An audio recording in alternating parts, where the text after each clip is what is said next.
Colleton County, people who share a special bond will come together to talk about an important event in history. They're all descendants of former enslaved people who worked with Harriett Tubman to free African Americans in the Lowcountry during the Civil War. One of those people is Dr. Etta Fields Black. She's a professor at Carnegie Mellon University in Pittsburgh and has written a book about the Combahee River Raid. And Miguel talked with her ahead of her visit. There was a very important moment in history that happened in the Beaufort area that your ancestor was a part of that involved Harriett Tubman. Yes, so in June 1st and 2nd of 1863, Harriett Tubman, the 2nd South Carolina Volunteers, commanded by Colonel James Montgomery, and the 3rd Rhode Island Heavy Artillery, and I should say the South Carolina Volunteers are Black soldiers, the Rhode Island soldiers are white soldiers.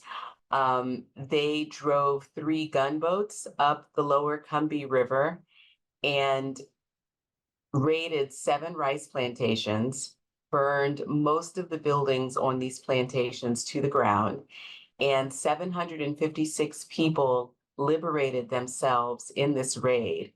My great-great-great-grandfather, Hector Fields, was a soldier in the 2nd South Carolina Volunteers and fought in the Combahee River Raid. Fields Black says it was the largest and most successful slave revolt in U.S. history because so many people were freed and the Union Army didn't lose a single soldier. She says that was due in large part to the groundwork of Tubman and those who assisted her in gathering intelligence.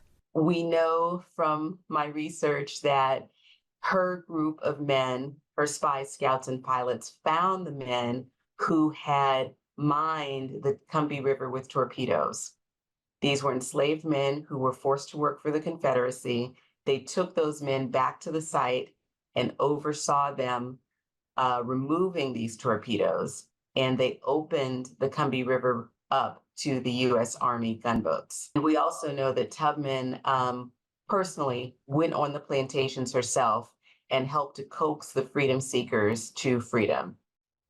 That was Ann McGill reporting. You're invited to come out tomorrow to meet Dr. Fields Black and the other relatives of the men who took part in the Combahee River Raid.